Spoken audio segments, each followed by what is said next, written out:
Assalamualaikum warahmatullahi wabarakatuh.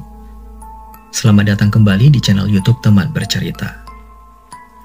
Di Pulau Jawa, tersembunyi di antara hutan dan lereng gunung, ada sebuah desa yang tak pernah ada di peta. Orang-orang menyebutnya Desa Kamalung. Konon siapapun yang masuk tanpa izin, tidak akan pernah keluar sebagai manusia yang sama. Ini adalah kisah nyata, disampaikan turun-temurun tentang kutukan, perjanjian goib, dan mereka yang berani melanggar batas. Pada tahun 2003, seorang dosen muda di salah satu kota di Jawa Tengah bernama Pak Reza melakukan penelitian tentang desa-desa yang menghilang dari catatan sejarah. Ia mendengar tentang Kamalung dari seorang juru kunci tua di kaki gunung. Jangan cari desa itu.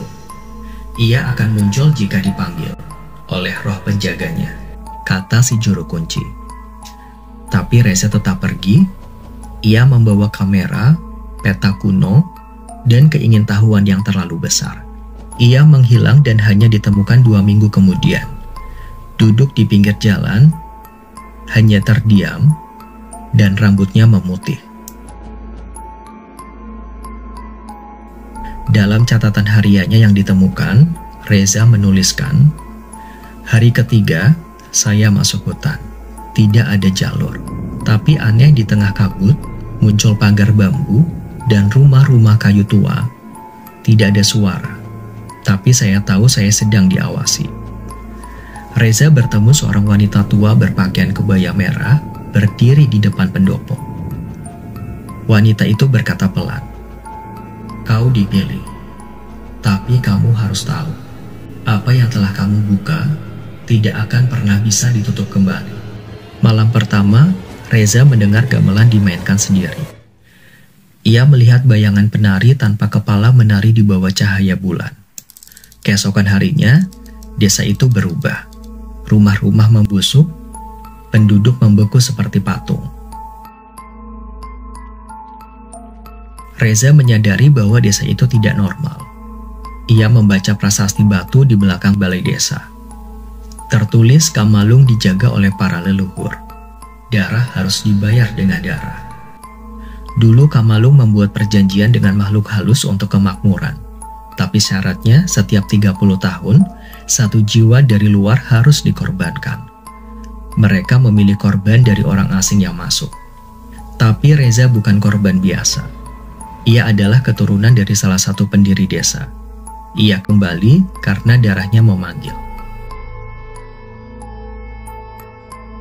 Reza menulis di halaman terakhir, "Saya tahu, saya tidak akan bisa keluar jika saya tidak meninggalkan sesuatu."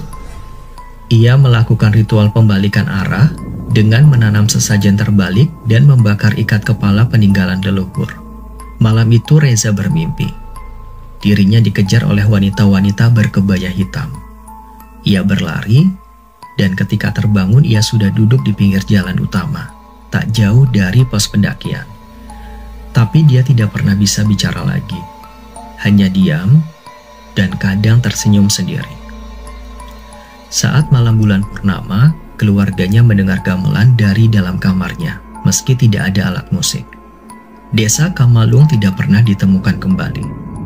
Tidak pernah ada di peta, tidak ada dalam arsip pemerintah. Tapi penduduk sekitar gunung percaya desa itu masih ada, hanya muncul untuk jiwa-jiwa tertentu. Dan jika kamu melihat pagar bambu berdiri di tengah hutan, ojo mlebu, ojo noleh mburi, amargo Kamalung ngenteni kowe. Terima kasih buat yang sudah mendengarkan Teman Bercerita kali ini. Jangan lupa untuk like, komen, dan subscribe. Wassalamualaikum warahmatullahi wabarakatuh.